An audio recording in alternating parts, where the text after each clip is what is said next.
On this week's episode, I'm going to talk with you about your elevator speech. What is it and what should go into it? And I will give you this week's job leads. It's the week of March 10th through the 14th, and this is the QC Step Podcast.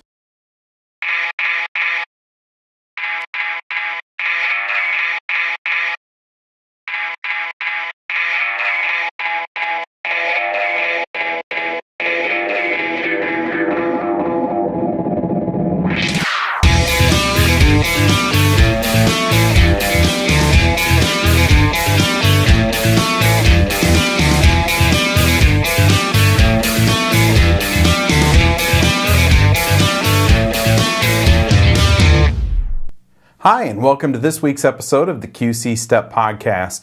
My name is Corey Finneran, and this podcast is available in both video and audio. You can find both of those on our website, qcstep.com. You can also listen and subscribe to the audio version of the podcast in iTunes or Stitcher.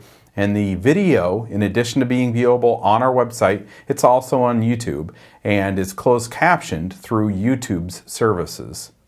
You can connect with QC Step on your social networks. Go to qcstep.com/Facebook, and we are at QC Step on Twitter and Instagram.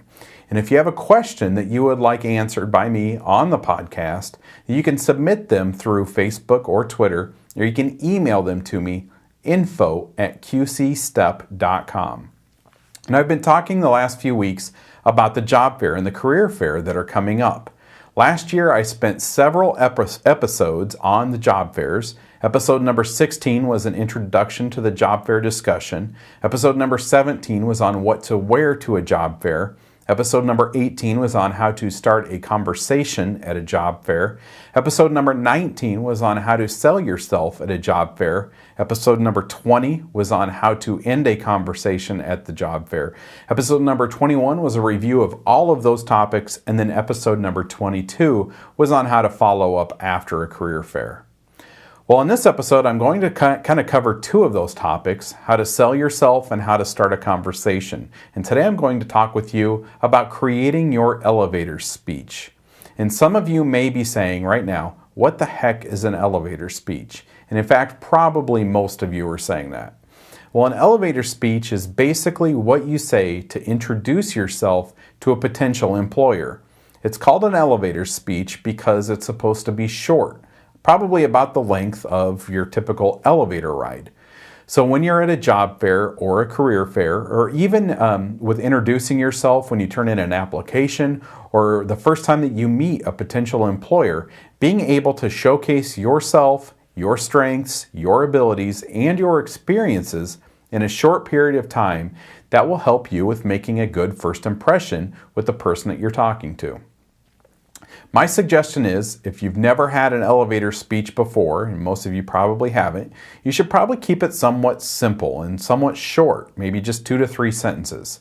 The shorter you keep it, the easier it will be to deliver, and you will want your elevator speech to be clear and concise.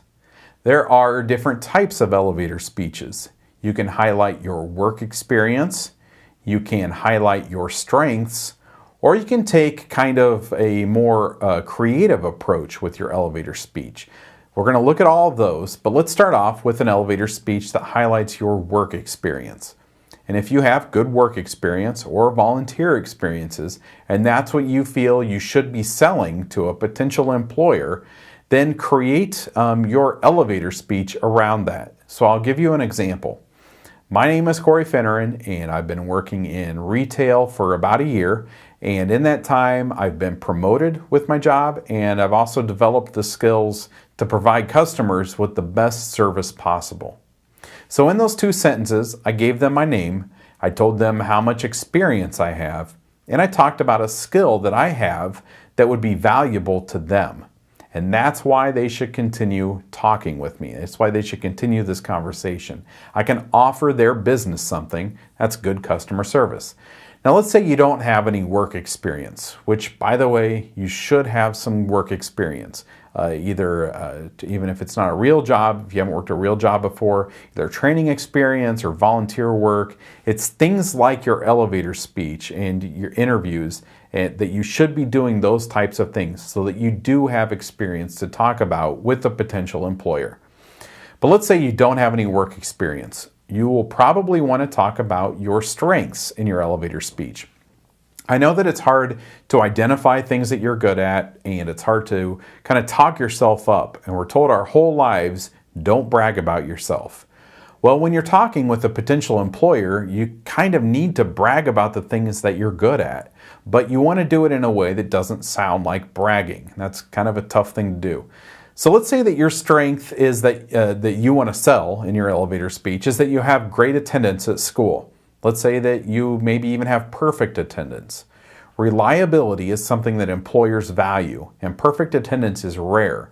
So maybe you could take a slightly different approach, and it would cause you to kind of display some confidence because you've accomplished these things. So you could say something like, "Hi, my name is Corey Finneran, and because of my perfect attendance at school, I would like to work for an employer that is looking for reliable and consistent employees." So by using that elevator speech, you're probably reminding the employer that they have employees that aren't reliable. Maybe they frequently call in sick to work, or they miss work, they're late. And this might cause them to think, well, I've got these workers that I can't count on and aren't reliable, and that's this person's strength. I need somebody like this. And in that last type of, and then the last type of elevator speech that I'm going to talk with you about, it's the most risky, and it's probably the one that you should only do this type if you've had other types of elevator speeches and you're really comfortable with catching someone off guard.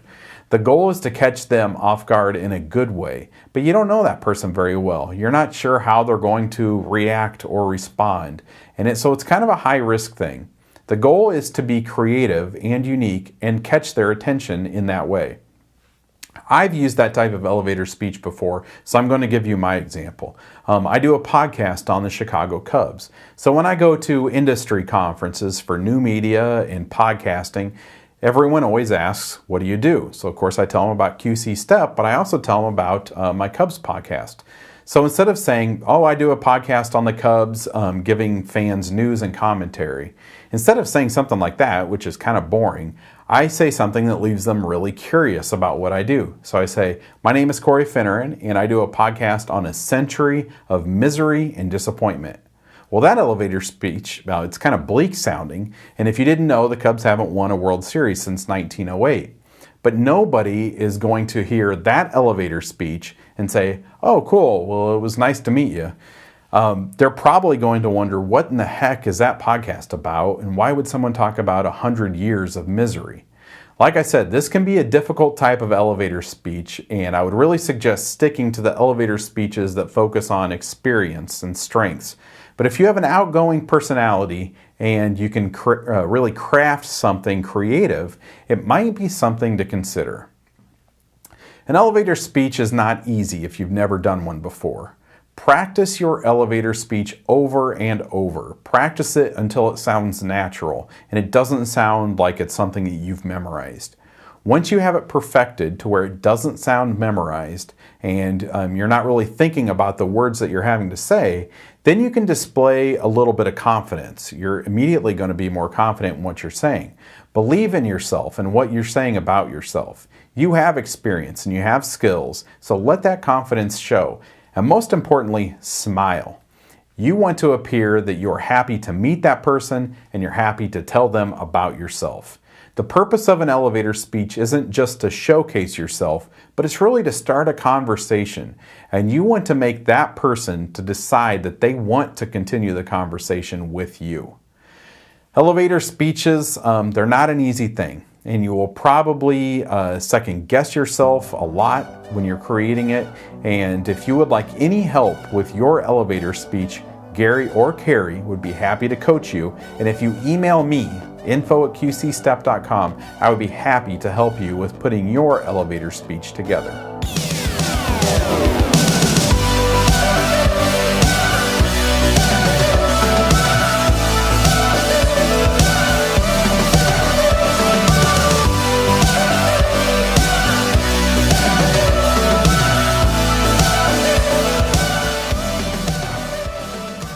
So let's look at this week's job leads. The Hy-Vee in Moline on Avenue of the Cities, they're hiring courtesy clerks.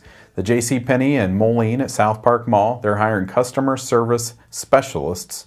The Target in Davenport is hiring backroom team members. Dollar General in Rock Island, they're hiring sales associates, and you need to be 18 for that position. And then the McDonald's, 2 McDonald's locations in Moline, both the Avenue of the Cities location and the one near the airport, they're hiring crew members. And we do have some job leads for our graduates. The FedEx in East Moline is hiring dock workers. Conway in Rock Island is hiring full-time dock workers. And you can find the links to the online applications for all of these leads this week on the post for this episode. And if you need any assistance with the applications for these positions or any other applications, you can contact Gary or Carrie through your STEP or your co-op teacher, or you can email me, info@qcstep.com, and I will pass it along to them. Because I'm happy. Clap along if you feel like a room without a roof. Because I'm happy. Clap along if you feel like happiness is the truth. Because I'm happy. Clap along if you know what happiness is to you. Because I'm happy. Clap along if you feel like that's what you want to do. The job fair and the career fair that I've been talking about are coming up.